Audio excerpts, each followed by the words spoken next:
Coming up next on NewsDepth, SpaceX Starship explodes on first launch attempt. Artificial intelligence is being used to fight wildfires and create art. An art studio in Canton is creating buzz for all the right reasons. Take a hike, just like Grandma Gatewood did back in 1955. NewsDepth is now.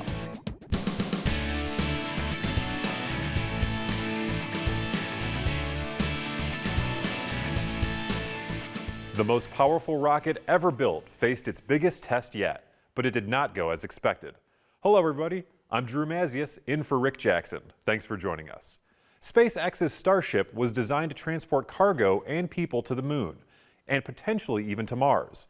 First, it had to prove it could lift off from the orbital launch pad. But due to engine failure, the rocket exploded just 4 minutes after launch. But don't worry, nobody was hurt and it didn't cause any property damage. Emily Schmidt reports. SpaceX's Starship is about big scale, big plans. 8, 7, 6. And as of Thursday morning, big send-off. At 8:33 Central Time, Starship lifted off from the orbital launch pad for the first time, soaring higher than any Starship so far. Then, SpaceX says multiple engines went out. Starship exploded. Big loss? Listen to the live SpaceX commentary. SpaceX CEO Elon Musk tweeted his congratulations to the team, despite the explosion SpaceX called a rapid, unscheduled disassembly. Space experts say it's the right call. The whole job of test is to find out what goes wrong, to let things fail. There definitely were some big successes here. They'll overcome this and we'll be on the way and we'll be landing on the moon late 25, early 26. We're going inside? A live stream group more than 5 miles from the launch ran inside when apparent debris started falling from the sky. Others said sand-like particles covered their cars. The FAA says there were no injuries or public property damage reported. It will oversee the investigation to ensure Starship can return to flight. I think it's the right thing that we are looking up and looking and dreaming big and trying to push our frontiers. This future crew member says the explosion doesn't deter him, accepting big risks in hopes of bigger discoveries. Thank you, Emily. Newscat, you're ready with your story already? I've never seen you this excited about the news before. Go ahead, tell us what you found in this week's petting zoo.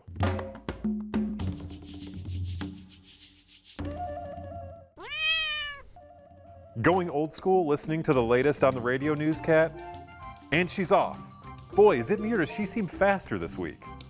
Aha, she found a sloth stealing the spotlight from a rocket launch in Europe during a live broadcast. To see the mammal's 2 seconds of fame, click the petting zoo button on our website. Thanks, Newscat. Okay, back to the news. Last week, President Joe Biden celebrated Earth Day by signing an executive order to create a new Office of Environmental Justice. The EPA says such justice means involving communities in environmental policies fairly and without discrimination. Biden says his order requires all federal agencies to take it into account. That means every federal agency must take into account environmental and health impacts on communities and the work to prevent those negative impacts. And we celebrated by imagining what a greener future would look like. We asked you to tell us how you think clean energy would change your community. Let's see what you had to say by opening our inbox. Muna from Erie Lakeside School District in Ashtabula starts us off with, how I think that clean energy changes our community is that we would be more responsible and see that it's better to be cleaner so we could continue working and helping the world. I also think that everyone should do that no matter what. Oakley from Mulberry Elementary in Milford is already noticing changes in their community. Dear NewsDepth, clean energy is not very common in my community. However, recently I've been seeing more and more houses using solar panels. Using clean energy would help my community because it's not only cheaper long-term than non-renewable energy, but also helps to protect the environment around us. Caitlin from Miami East Local Schools in Casstown knows that clean energy is also good for our wallets. Dear NewsDepth, clean energy would change our community by making electrical bills lower. You also don't have to worry about the solar panel because when it does work, you don't have to fix it. Clean energy could also help so we don't have to pay so much. People in my community, I believe, could be happier because they know that they don't have to pay as much money as they used to. This is what I think would happen in my community if there was clean energy. Calvin from Rushwood Elementary in Northfield wants a greener future for all living things. Clean energy would change my community by not polluting the environment. Greenhouse gas is a toxic gas that is let out of some factories when coal and carbon is used to form energy. That gas is bad for the animals of the world. And finally, Sonia from St. Ursula Villa in Cincinnati thinks it would be better for our health.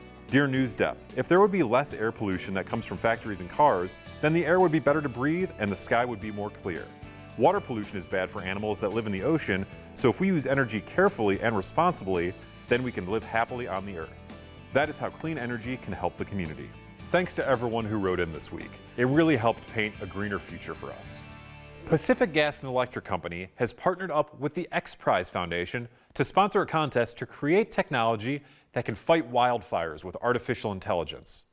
Artificial intelligence is a branch of computer science focused on the creation of intelligent machines that can learn, solve problems, and make decisions. The goal of this competition is to spur innovation in a crucial industry that has not seen much change in almost a century. Cornell Bernard has more. Imagine a world where technology could stop this and this from ever happening again. It may be a contest like no other. The goal, to detect and extinguish a wildfire within minutes with the help of AI. Think about being able to detect and suppress a high-risk wildfire in 10 minutes or less, or being able to pinpoint all fire ignitions across the size of multiple states or countries even from space in 60 seconds. PG&E is a partner in X Prize Wildfire, a 4-year competition with an $11 million prize going to the company or team which can innovate firefighting solutions to help end devastating wildfires in California and across the nation. Along 2 complementary tracks, competing teams will design radically novel solutions to overcome some of the most significant barriers to how we currently fight fires. Each team must develop satellite technology capable of detecting fires from space, then communicate on the ground with fully autonomous aircraft or drones which can fly to the source of a wildfire and put it out. If it sounds like the stuff of science fiction, think again. We want to partner with the best and the brightest. Entrepreneurs, roboticists, artificial intelligence experts, scientists, and innovators from Silicon Valley. CAL FIRE is already using technology to fight fires. Tactical analyst tells planes where to go and gives personnel weather information. AI is also on duty around North Bay mountaintops. Wildfire detection cameras can relay information about where a fire starts. Anything that can really be done to improve how we as a fire service and as emergency services can respond to developing incidents and keep them smaller is going to be a benefit to not only us, but to benefit to communities across the state. We hope that this will be a complementary technology that will support our brave firefighters and that are out there on the front lines. Thanks, Cornell. A Dutch museum has received over 3,000 art submissions to fill the empty space where Girl with Pearl Earring usually hangs. And one of those submissions is causing controversy because of AI. Layla Harrick reports. This is the real thing. Johannes Vermeer's Girl with a Pearl Earring, drawing admirers at a special exhibition of the artist's work in Amsterdam. But while the famous painting is on loan, the Mauritshuis Museum in The Hague, where the work normally hangs, decided to fill the empty space by asking people to recreate the masterpiece in their own style. They got close to 3,500 submissions, and maybe more than they bargained for. The youngest applicant was 3 and the eldest was 94, and we had an enormous variety of materials. It was crayon, paint, textiles, salad, flowers, anything you can imagine. It was an explosion of creativity. One work in particular is getting a lot of buzz. A definitively modern take on the classic, featuring glowing earrings on an eye-popping interpretation of the original, made with AI technology. We're not here to discuss, we're not the museum to discuss if AI belongs in a museum or not. I mean, for this project, this specific project, we liked it. The digital creator who submitted the image says he used an AI tool, which generates pictures based on a prompt, using samples of millions of images collected from the internet and Photoshop. Its inclusion in the exhibit is dividing museum goers, with some critics saying it's an insult and arguing AI technology breaches the copyright of real-life artists. The museum says it's not making any statements on AI. I go to a modern art museum or a contemporary art museum and I see the weirdest things which are considered art. So it's such a difficult question. What is art and what is not art? Thanks, Layla. We just learned how artificial intelligence could be very beneficial or controversial depending on how it's used. So for this week's write-in question, we want to know, how can we balance the benefits and risks of AI? Go to our inbox form online to tell us what you think. Now, we couldn't let April go by without celebrating Autism Awareness Month. Autism, or autism spectrum disorder, is a complex neurodevelopmental disorder that affects social interaction, communication, and behavior. According to the Centers for Disease Control, autism affects an estimated 1 in 36 children in the United States today.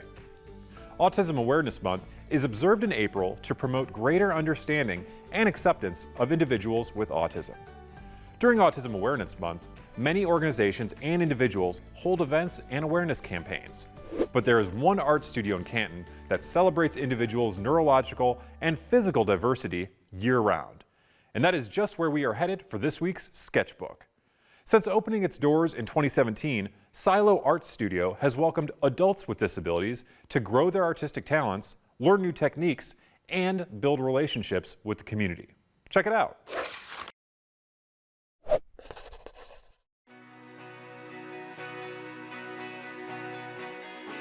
My name's Todd Donnelly, and I'm the owner and facilitator of Silo. We are an artist collective. So I find the artists and I make sure that they have the materials that they need and the space that they need to express whatever they need to express. During the day, we'll have anywhere from 14 to close to 20 artists in the studio working on their art. Some of them just trying to progress in their skills, some of them working on shows that are coming up.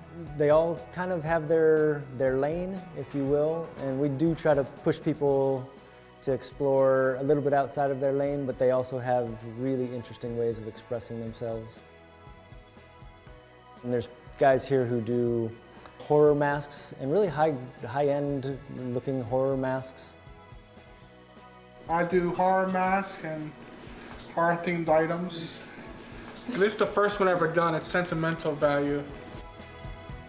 There's painters, there's colored pencils, there's people who construct out of cardboard, just all different ways of expressing themselves. So this is Ron Babb.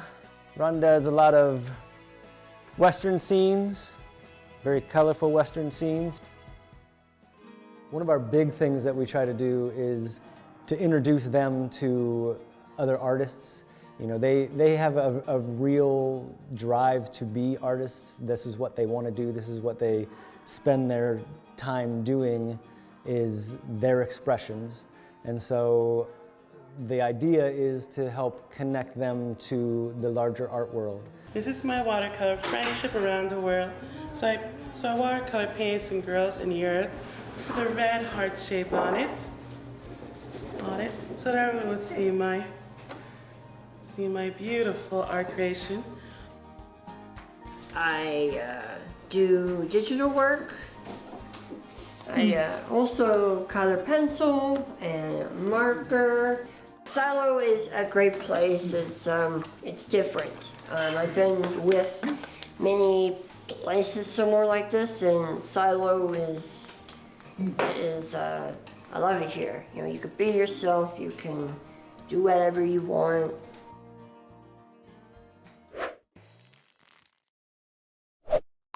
Wow, sounds like that studio has created its own little community where artists can learn from each other. Special thanks to arts producer Jean-Marie Papoy for sharing that story with us.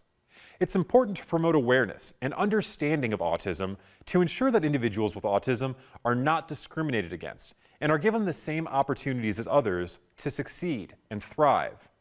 A Maryland man's desire to be self-sufficient drove him to start his own business. Now, the 29-year-old who has autism is running a successful company and giving opportunities to others. Brianna Ross reports. Marcus Moore has a passion for pretzels. Looking at it just makes me want to eat it right now. You can see the joy on his face as he packs each bag of his very own brand, More Crunch. I just enjoy doing this, seriously, I really do. I love it. Finding something he loves means so much to Marcus. He's 29 years old and he's autistic. Though he's worked at local grocery stores over the years, he always wanted to grow and be self-sufficient. I know some jobs may not offer those that, for like supervisor position or manager position, because maybe autism, like I may lack some like that big leadership skill. He came home one day from work and he was kind of upset. He wanted to know if what he makes for a living is enough so he can take care of himself on his own as an adult. His mother and I were sitting around one day and we were like, okay, what can we do for him? They thought about how much Marcus loves snacks and suggested he start his own pretzel business. Marcus bought in and started testing out flavors in the kitchen right away. Cinnamon sugar, Maryland crab, garlic ranch, buffalo, and the smokehouse ranch. Since the birth of More Crunch in October of 2022, Marcus has sold over 600 bags of pretzels. Several stores carry his product too. Business is booming. And with his newfound success, Marcus is thinking about next steps, finding a commercial kitchen and hiring other people with autism or disabilities to help him. Just help expand, show them how to do this, give them that chance and opportunity. So with his passion for pretzels, he's got a newfound love for inspiring people. It's great to see being an inspiration to those out there that you can do anything. Thank you, Brianna. Here in Ohio, we also commemorate one more day in April. April 27th is Grandma Gatewood Day. Grandma Gatewood's achievements as a hiker and adventurer were remarkable for a woman of her time and challenged the prevailing stereotypes and expectations of women's abilities. Her legacy continues to inspire hikers and adventurers around the world, and she is remembered as a pioneer in the outdoor and women's rights movements. Anna Huntsman tells us this story in her brand new Know Ohio.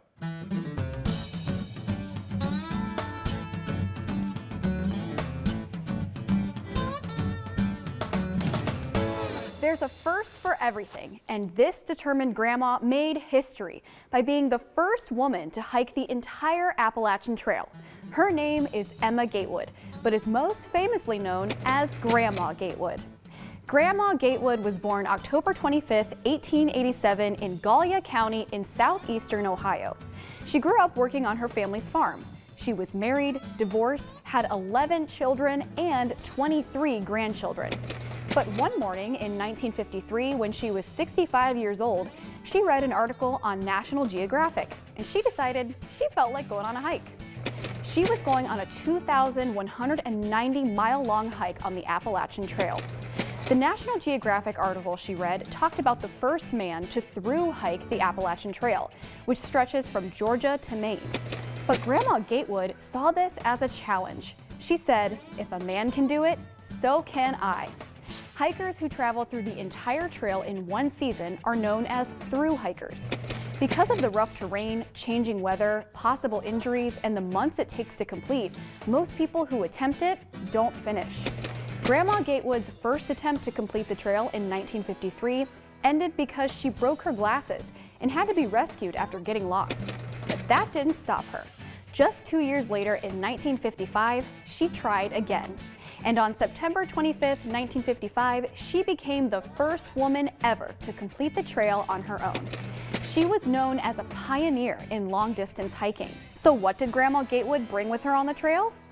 She only brought a homemade denim bag with a blanket, a shower curtain, a cup, a canteen and bottle for water, a small pot, a spoon, a Swiss Army knife, a first aid kit, a flashlight, 2 coats, a change of clothes, and her trusty sneakers. In fact, she wore out 7 pairs of sneakers by the completion of her hike. She was averaging 14 miles per day. so it took her 146 days to finish. 2 years later, she returned to hike the trail again, making her the first person to hike the full Appalachian Trail twice. Once back in Ohio, Grandma Gatewood helped found the Buckeye Trail Association because she wanted to build a long-distance hiking trail in her own backyard. The Buckeye Trail is nearly 1,444 miles long and loops around the entire state of Ohio. The Buckeye Trail Association is a nonprofit which maintains and promotes the trail. All 26 sections of the Buckeye Trail are open to the public year-round. And since it is all marked with a blue blaze, you can start at any trailhead and hike for as long as you'd like. Grandma Gatewood was a trailblazer. She inspired so many people to go outdoors. In her interviews, whenever she was asked why she wanted to thru hike the Appalachian Trail, she would always just answer, "Because I wanted to." Thanks, Anna. Wow, that bag looks heavy.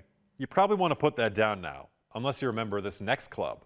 One of my favorite memories of middle school was participating in all sorts of clubs because I got to learn about new things, make friends, and explore things that I thought were interesting. When I was in middle school, I participated in drama club. Recently, we visited Cuyahoga Heights Middle School to spend time with this week's A+ award winners, the Red Wolf Ruck Club. Rucking is walking or hiking while carrying a weighted rucksack or backpack, and it's a great workout. Carrying a weighted pack is a great full-body workout because it works your heart, lungs, and basically every muscle from your shoulders to your toes. Most people who ruck carry between 10 and 25 pounds in their packs. I bet most of you have book bags that weigh that much. Louis told us that the exercise is exactly why he joined the club, which is open to students in 6th, 7th, and 8th grade. The club meets twice a week and has about 20 members. Avram told us that he likes the social aspects of the club. He explained that they have talked about all kinds of things during their rucking, including AI, leadership, goal setting, and their pets. You hear that, news hound? Better get a pack. Speaking of packs, Adam told us that one of the cool things about rucking is how simple the gear is. All you need is a backpack and things to put in it. Some of the ruckers at Cuyahoga Heights use bricks, weight plates, or even just their school books. Talk about resourcefulness. Enzo told us that he likes the rucking club because he has a great time with his friends. He shared that they've had theme rucks. During the holidays, they all dressed in festive outfits and hats, and around Halloween, they wore costumes. It's not all fun costumes and great conversation though. The club really works hard. The day that we visited them, they walked 1.5 miles with their packs in about 40 minutes. That's pretty quick, especially since they went up a famous hill on campus called the Big Kahuna. We took a look at the Kahuna and we didn't even want to walk down the hill. The club's advisor, Mr. Burek, told us that he's continually impressed by how hard and dedicated the group is. He said that they've really established a sense of community that's welcoming and supportive. This week's A+ award goes to the Ruck Club at Cuyahoga Heights Middle School. The New York State Education Department is taking a stand against symbols that many say are hurtful to Native Americans. The State Board of Regents voted to ban Native American references for team names, logos, and mascots. Local school boards must eliminate those symbols by the end of this school year. Kristen Morand has the details. All those in favor? Aye. The Board of Regents unanimously approved the State Education Department's requirement that districts across New York can no longer use Native American names, mascots, imagery, or logos. We're committed to following those regulations, those changes. Tonawanda City Schools Superintendent Dr. Timothy Oldenburg is now preparing for his district to change its logo. Oldenburg says this change will be costly with no support from the state. And we're a district that's going to comply, and we're going to do very good work working with our stakeholders, our community, and again, most importantly, the students, in determining what our next steps are. If changes aren't made by the end of the 2024-2025 school year, it could be ineligible for state aid. We will have to, because of New York State, change our chief and our Native American male figurehead that we've been using since the inception of the district. Iroquois Central School District Superintendent Douglas Schofield says the school's mascot, when it was created, was done out of a sign of respect. Because it's been respectful, and we want to be respectful, if this is the direction for respect to change, we should honor that and move forward with it. And then we're going to move forward with a bright new future, and that'll be inclusive of everybody. And these changes are what John Kane, a Native activist, says is long overdue. I hope the student bodies of these schools are educated as to why this was necessary. He says the logos and mascots are cultural appropriation. And we're saying we're just taking our identity back. We're reclaiming it because what you've done was misappropriated it. Thanks, Kristen. And that brings us to today's poll. Do you think Ohio schools should ban Native American mascots? Jump over to the poll page to choose between yes, it's cultural appropriation, or no, it's the school's history. Well, that's all the time we have for today. Just kidding.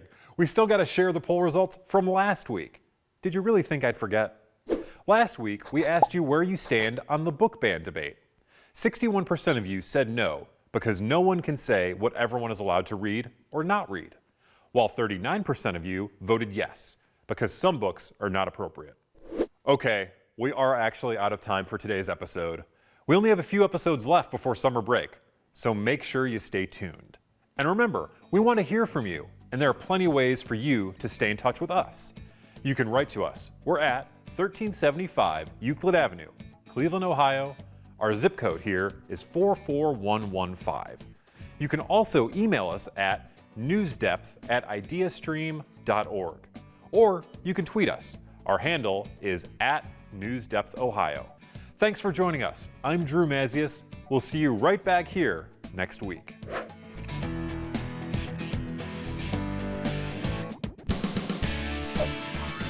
NewsDepth is made possible by a grant from the Martha Holden Jennings Foundation.